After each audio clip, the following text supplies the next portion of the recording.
tonight's headlines. Hongkongers begin returning home, most after welcoming the Year of the Dragon on the mainland. Former Thai Prime Minister Thaksin Shinawat is set to be freed from detention by the end of the week. And Joe Biden urges Israel not to harm Palestinian civilians in Gaza, while a European official says that could be done by simply reducing arms supplies to Israel.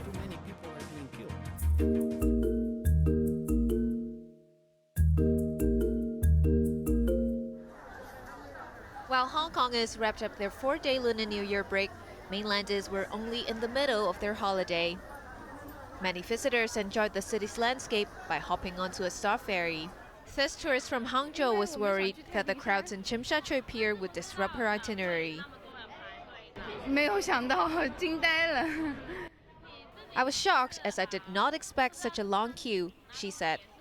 For the queuing, I would expect to basically walk right through, to show up, quickly buy my ticket, maybe within 5 minutes, less than 5 minutes, and then be able to enter through the barrier immediately. Right now, it's a little chaotic and crowded. He urged the ferry operator to set up more ticket machines. The situation was similar at the peak tram terminus in Central, where it took at least an hour to board. I felt so tired queuing up, but I want to head to the peak, this Shanxi visitor said. Another tourist found the long line acceptable because of the holiday. Yeah, I was not expecting all these people, but I'm here just 3 days, so I have to go. I think that I have time to see the sunset, that's why I'm here. So. At the Lawwood checkpoint, Hongkongers began returning in time for work tomorrow. This man said he decided to head home earlier to avoid the crowds, even though he had only arrived in Shenzhen last night. I have to cross the border now because I still need to visit my relatives in Hong Kong, this woman said. During the first 3 days of the Lunar New Year, around 1.1 million Hong Kongers headed north to spend the holiday on the mainland. Janice Low, Cable News.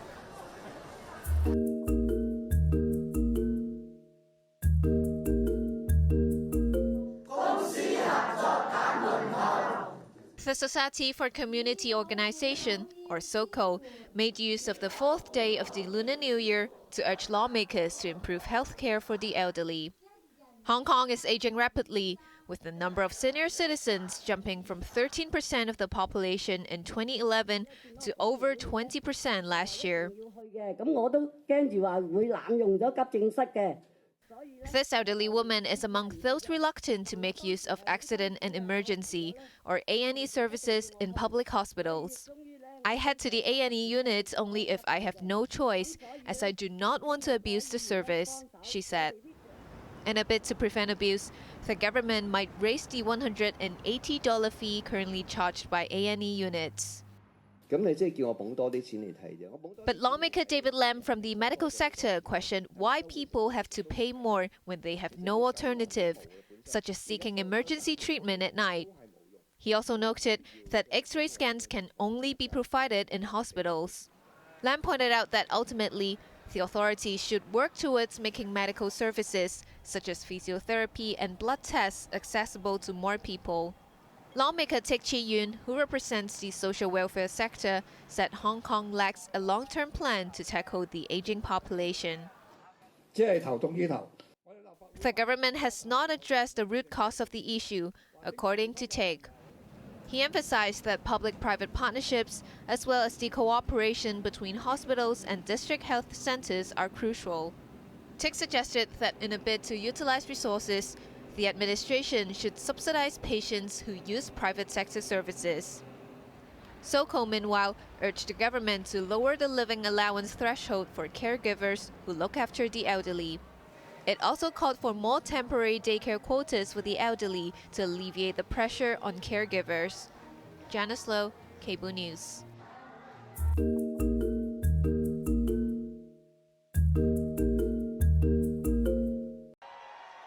Thailand's Thailand's former Prime Minister Thaksin Shinawat is set to walk free as early as this weekend, after serving just 6 months in detention.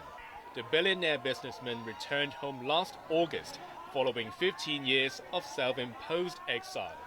He was subsequently jailed for 8 years for abuse of power, before the king commuted his sentence to 12 months. But the 74-year-old didn't spend a single night in prison and was detained in hospital for an unknown health condition. Prime Minister Thaksin from the pro-Thai party, headed by Thaksin's daughter, said freeing the former premier was in line with regulations. Thai media reports suggest that Thaksin is among 930 prisoners granted parole because of illness or old age. But he could still be under house arrest or subject to monitoring, such as having to wear an ankle bracelet. Thaksin, who was ousted in a military coup in 2006, remains an influential figure and is adored by many Thais. Thaksin will still maneuver for sure, and he'll, conduct the music behind the scenes. But Pheu Thai has less power than it used to, and we'll have to see how he does it.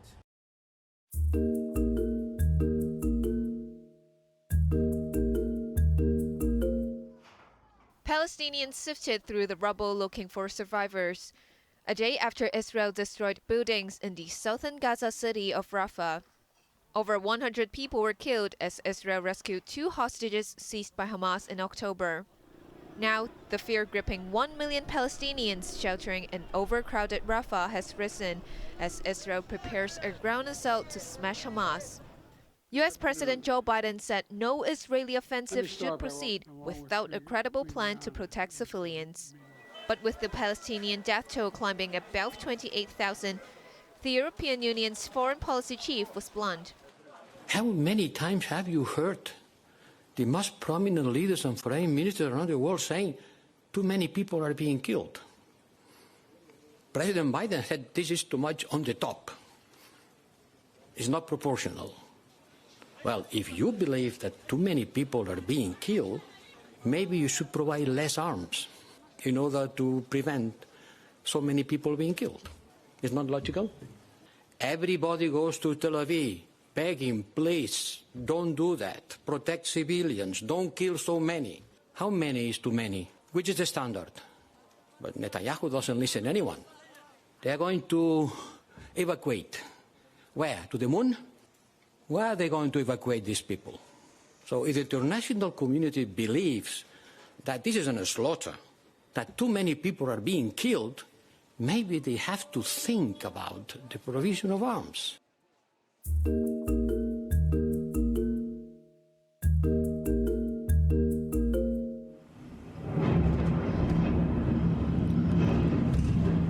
One man is missing and 16 people were injured after a water ride under construction caught fire and exploded in the Swedish port city of Gothenburg.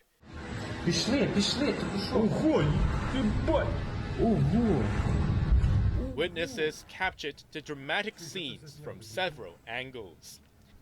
Emergency services were alerted at around 10 a.m. local time after a large column of smoke billowed over central Gothenburg.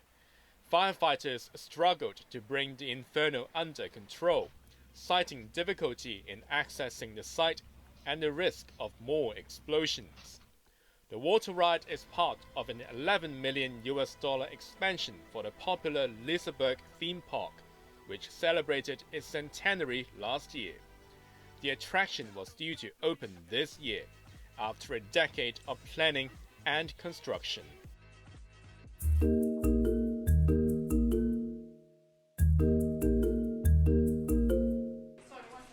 There's been a 30-fold jump in the number of measles cases across Europe, according to the World Health Organization.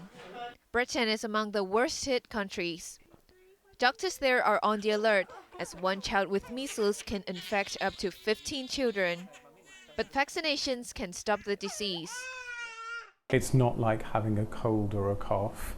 it can lead to really serious complications. So anywhere between 1 in 5 and 1 in 20 children can end up with complications such as pneumonia, so a serious infection of the lungs, meningitis, which might lead to hospital admission. Some children have been ending up in intensive care in the past, and it can even lead to long-term disabilities such as deafness or even death in some cases.